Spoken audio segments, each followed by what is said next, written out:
we in Bayern, we have Robert Lewandowski.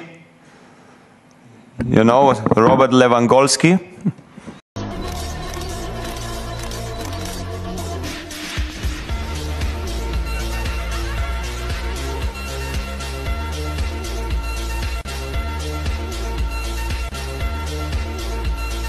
Robert Lewandowski. You know, Lewandowski. Bonjour à toutes et à tous les amis, bienvenue pour le débrief de la victoire du Barça face à Alaves. Un déplacement qui aurait pu être piège, la vérité, parce que cette équipe d'Alaves, c'est une équipe qui avait un peu fait peur au Real Madrid la dernière fois au Santiago Bernabéu. Le Real s'était arrêté de jouer 3-0, Alaves avait failli remonter. Le Barça s'est arrêté de jouer aussi ce soir après le 3-0. Au bout de 30 minutes, ça y est, le match était plié et le Barça a levé le pied. Après, vous savez, moi, je peux comprendre. Je ne veux pas être frustré ce soir parce que lorsque tu vois le nombre de blessures, le nombre de matchs qui s'enchaînent, même Lewandowski lui disait à la fin du match que ils ne sont pas habitués à jouer autant de matchs en si peu de temps. On l'a vu encore une fois, Carvajal qui a une grosse blessure hier avec le Real Madrid. Je pense que dans la tête des joueurs, des trucs comme ça, ben, ça fait écho en fait, ça résonne au bout d'un moment. Ils pensent à ça lorsqu'ils plient un match, ben, ils vont plus se donner à 200% pour aller mettre un 7-0 juste pour aller mettre un 7-0. Alors en tant que toi, supporter, amateur de football derrière ta télé, c'est sûr que lorsqu'ils lèvent le pied comme ça et que le match devient ennuyeux, ben, c'est sûr que toi, tu te fais chier. On va pas se mentir, cette deuxième période, j'avais eu l'impression qu'ils sont pas du tout sortis des vestiaires. Mais, encore une fois, c'est compréhensible. Il faut qu'il y ait de la gestion. Et c'est ce que le Barça a fait à partir du 3-0. Même avec ça, le Barça aurait pu mettre encore 4-5, parce qu'il y a eu des ratés. Faut pas l'oublier. Alors, déjà, j'aimerais parler de monsieur Iñaki Peña. C'est plus possible. Franchement, c'est plus possible. Monsieur Szczęsny, s'il te plaît, viens me sauver. Viens me sauver parce que là, ça va plus. Ça va plus, ça va pas, ça va pas. En fait, on mène quand même 3-0. Je sais pas, imagine un peu la chose, la dinguerie. Tu mènes 3-0, mais t'es pas serein parce que t'as l'impression que derrière, t'as personne dans les cages en fait. Un tir peut être égal à un but. On l'a vu sur les buts hors jeu. À chaque fois qu'il y a une tête, il est là à faire des pauses mannequin. Mannequin challenge. Comme un robot. À chaque fois, frérot, fais semblant au moins de plonger. Ça m'a rappelé Ter Stegen parfois quand il voit des frappes, il est là, il fait le robot aussi. En fait, c'est ce que je dis. Iñaki Peña pour moi, c'est Ter Stegen, mais en plus nul. Tout simplement. Même dans la gestuelle, il ressemble à Ter Stegen. Même dans la manière de se tenir, il ressemble à Ter Stegen. Il a pris que les défauts de Ter Stegen, j'ai l'impression, parce que même sur le jeu au pied, les relances, à chaque fois que le ballon n'est pas à terre, chaque fois qu'il fait une relance, c'est directement soit dans les pieds adverses ou directement en touche. Waouh!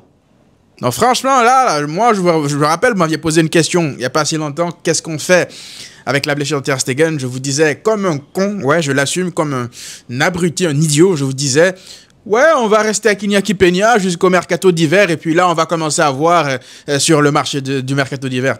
C'est avec ce gardien-là, là, ta saison, elle est peut-être finie d'ici l'hiver avec lui. Parce que tu sais qu'à chaque match, tu pars à 10 contre 11. Des corners où il est censé prendre le ballon de la main, tranquillement, sans aucune pression, sans aucun stress. Même là, il dégage de la peur. Il n'arrive pas à rassurer ses coéquipiers, il n'arrive pas à s'assurer déjà lui-même. Donc, heureusement que ça y est, on a signé Szczęsny et la prochaine journée de Liga contre Séville, il doit être titulaire parce que Iñaki Peña face au Bayern, on va se faire ouvrir en 50, je vous le dis tout de suite. Donc j'espère que là, on va même pas essayer de...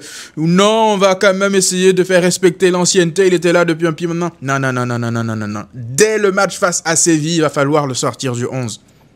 Si on ne veut pas perdre nos prochains matchs contre le Bayern et le Real Madrid, on l'a vu le Real en plus, à chaque fois, ils ont des gardiens qui les sauvent dans des matchs importants. Tu pars avec Iñaki Peña, tu pars avec un handicap de fou furieux. C'est pas possible, tu peux pas, c'est inenvisageable. Après avoir parlé de monsieur Iñaki Peña, concentrons-nous maintenant sur les choses beaucoup plus positives parce qu'il y en a eu dans ce match. En première période, le Barça a vite tué cette équipe d'Alaves parce qu'on le sait encore une fois, des déplacements comme ça à l'extérieur, ça peut être piège. Très rapidement, ça peut devenir piège si tu commences à douter.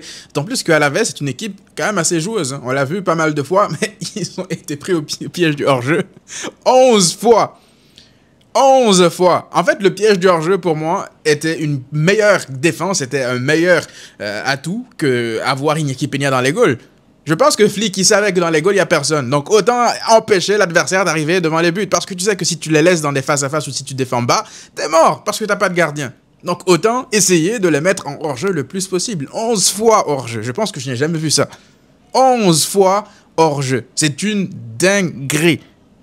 Donc ça, là, si ça marche face au plus gros, je pense que Flick va pas renier encore une fois ses principes face au Real Madrid, face au Bayern. Il va continuer à essayer de faire le piège du hors-jeu, mais faut le dire, la vérité, c'est que c'est tellement bien structuré, c'est bien coordonné entre les défenseurs. T'as l'impression que c'est vraiment bien travaillé, en fait, que la ligne, elle est tout le temps bien alignée. Mais j'ai juste peur, en fait, qu'un jour, un joueur ne s'aligne pas bien et t'es mort, en fait, parce que les boulevards derrière, waouh! Waouh! Bref, le piège du hors-jeu qui a quand même malgré tout bien fonctionné aujourd'hui aussi. Ils étaient frustrés les joueurs d'Alaves parce qu'ils se disaient c'est pas possible, au bout d'un an ils doivent se tromper, mais en fait non, la VAR revenait à chaque fois dessus. Même en fait, je pense que le Barça, c'est l'équipe qui fait le plus travailler les arbitres de touche.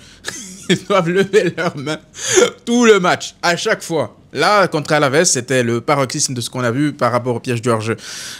Une chose positive aussi, s'il vous plaît, les amis, parlons un peu de monsieur Robert Lewandowski. Plus que jamais, meilleur buteur de la Liga.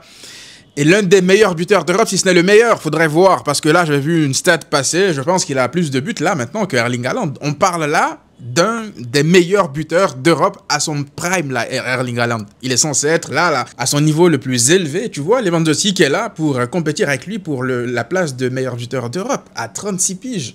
Donc franchement, ça force le respect. Et le pire, c'est que tu vois pas, en fait, Lewandowski devoir prendre le ballon derrière, essayer d'aller marquer. Il met que des tapines, et c'est ce qu'on lui demande, en fait. Ce qu'on lui a toujours demandé. La différence par rapport à la saison dernière ou la différence par rapport aux saisons d'avant avec Xavi, c'est que là, il a un volume d'occasions beaucoup plus élevé. On regarde là son nombre d'occasions qu'on génère, je veux dire, pour lui, Lewandowski, c'est le jour et la nuit par rapport aux saisons dernières. Là, tu as l'impression que même s'il rate un face-à-face, il en aura un autre, en fait. Il aura une autre grosse occasion parce que les joueurs le cherchent et aussi parce que le Barça, encore une fois, génère beaucoup d'occasions. Alors, il a toujours besoin parfois de un face-à-face ou une occasion manquée avant de mettre un but. C'est plus le Lewandowski clinique, je veux dire, du Bayern, mais il s'en rapproche quand même. Là, on retrouve un peu le Lewandowski du Bayern, qui a plus besoin de décrocher au milieu de terrain pour toucher 50 ballons par match. Il n'a pas besoin de toucher 50 ballons. Le peu de ballons que tu touches, juste mets-les au fond. Et c'est ce qu'il fait.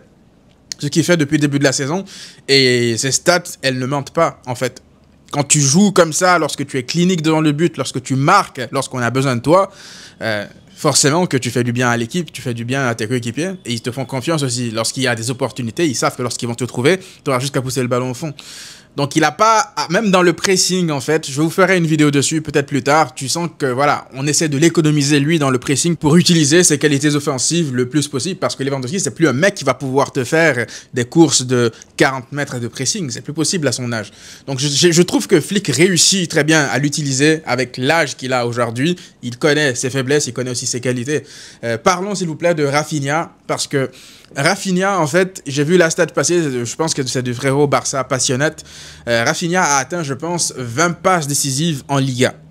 20 passes décisives en Liga. En même pas, je pense, 70 matchs, je pense, ou un truc comme ça. Alors que, on fait la comparaison avec Monsieur Ousmane Dembélé, qui a eu besoin de plus de 92 matchs, il me semble, ou 92 matchs pour atteindre les 20 passes décisives en Liga.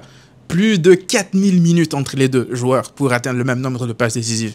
On parle là d'un joueur qui n'a même pas encore, je pense, fait la moitié du temps que Dembélé a passé au Barça. Et il est en train de le dépasser dans des stats où Dembélé était censé être l'un des meilleurs au Barça. Parce qu'à chaque fois, on disait, oui, Dembélé, d'accord, il ne marque pas, mais au moins il fait des passes décisives. Mais même là, maintenant, même au niveau des passes décisives, Rafinha est en train d'effacer sa legacy. Et moi, je vous avais dit quoi en début de saison? Je vous disais que Rafinha, je l'attends au niveau des stats cette saison. Je l'attends au niveau des buts, ainsi que des passes décisives. Je vous avais fixé un objectif de 30 goals assists.